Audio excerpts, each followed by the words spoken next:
Welcome to image news. Nellore జిల్లా ఆత్మకూరు దర్గా ముందు Awaaz committee ఆధ్వర్యంలో నిరసన కార్యక్రమం చేపట్టారు.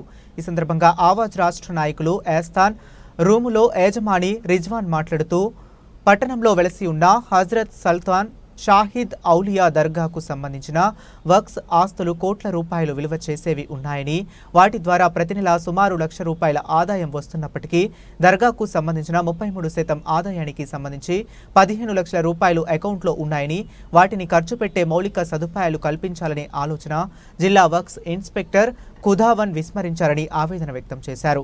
ఈ కార్యక్రమంలో మున్సిపాలిటీ మాజీ వైస్ చైర్మన్ సంధాని, మాజీ దర్గా కమిటీ అధ్యక్షులు ఎన్ఆర్ఐ వీరా మొహిద్దీన్ తదితరులు పాల్గొన్నారు. ఆదాయం వస్తున్న వక్ఫ్ ఆస్తులను నిర్వీర్యం చేస్తున్న అధికారులు సస్పెండ్ చేయాలి.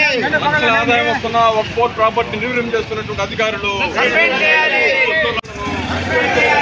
ఆదాయం వస్తున్న సస్పెండ్ చేయాలి. అధికారులను సస్పెండ్ చేయాలి. అంతర్గత రోడ్లు వేయాలి. శ్మశాన వాటికలో అంతర్గత రోడ్లు వేయాలి. శ్మశాన వాటికలో లైట్లు వేయాలి. రోడ్లు వేసి లైట్లు వేయాలి.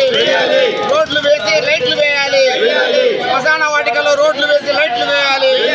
ముస్లిం సోదరులకు ఇబ్బందులు తొలగించాలి. ముస్లిం సోదరుల ఇబ్బందులు తొలగించాలి. ముస్లిం సోదరుల ఇబ్బందులను తొలగించాలి. వక్ఫ్ బోర్డు అధికారులు వెంటనే ఆత్మకూరు రావాలి.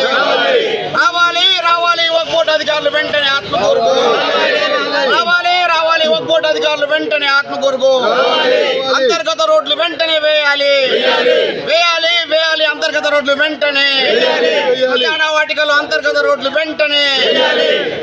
నా పేరు ఎస్దాని భాష. ఆత్మకూరు ఆవాజ్ మండల కమిటీ కార్యదర్శిగా బాధ్యతలు నిర్వహిస్తున్నాను.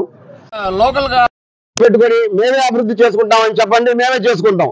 ఎందుకంటే ఇప్పుడు మసీదు కూడా 2 సంవత్సరాల నుంచి అభివృద్ధి పరుచుకుంటున్నారు. అక్కడ వచ్చి నమాజ్ చదివేవాళ్ళు. మీరు ఎప్పుడు ఎన్నికలు పెట్టి ఆ ఎన్నికల తర్వాత అభివృద్ధి చేస్తారంటే కుదరదు. ఒక్కరు కూడా ఈ రూముల్లో పనిచే బాడుగులకు ఉన్న వాళ్ళు ₹1 వక్ఫ్ బోర్డుకు చెల్లించవద్దని చెప్పి మేము ఆవాస్ కమిటీగా ఈరోజు డిమాండ్ చేస్తున్నాం. వద్దు, ₹1 కూడా చెల్లించమాకండి. ఏ రోజైతే వక్ఫ్ బోర్డు ఇన్స్పెక్టర్ వచ్చి మనకు సమాధానం చెప్తారో ఆ రోజు చెల్లిద్దాం. లెక్క పక్కాన్ని తేలుద్దాం. తేలిన తర్వాత మన డబ్బులన్నీ అభివృద్ధి కోసం మనం ఉపయోగించుకుందాం. మన ఆత్మకూరులో వక్ఫ్ బోర్డు ఆస్తులైన ఈద్గా, దర్గా, శ్మశాన వాటిక వీటికి నెలకి ₹1,00,000 ఆదాయం వస్తుంది. అయితే గత 10-15 సంవత్సరాల నుంచి వక్ఫ్ బోర్డు అధికారులు వస్తూ ఈ ఆదాయాన్ని తీసుకెళ్తున్నారు. కానీ ఆత్మకూరు దర్గా కానీ, ఈద్గా కానీ, శ్మశాన వాటిక కానీ అభివృద్ధి నేర్చుకోలేదు. అందువల్ల వెంటనే శ్మశాన వాటికని అభివృద్ధి పరచాలని మేము ఆవాస్ కమిటీగా డిమాండ్ చేస్తున్నాం. ఆత్మకూరు పట్టణంలో వెలిసి ఉన్న హజరత్ సుల్తాన్ షహీద్ దర్గా వారికి మాకు తెలిసి గత 100 సంవత్సరాల చరిత్ర ఉంది. ఈ 100 సంవత్సరాల్లో సుల్తాన్ షహీద్ దర్గా ఎలాంటి అభివృద్ధికి నోచుకోలేదు.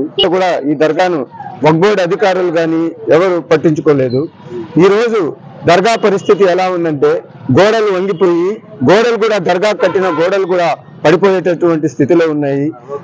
కాబట్టి దర్గా ఆదాయం తీసుకున్నటువంటి వక్ఫ్ బోర్డు అధికారులు ఈ దర్గాను సందర్శించి దర్గా యొక్క అభివృద్ధిని కాపాడాలని కోరుకుంటున్నాము.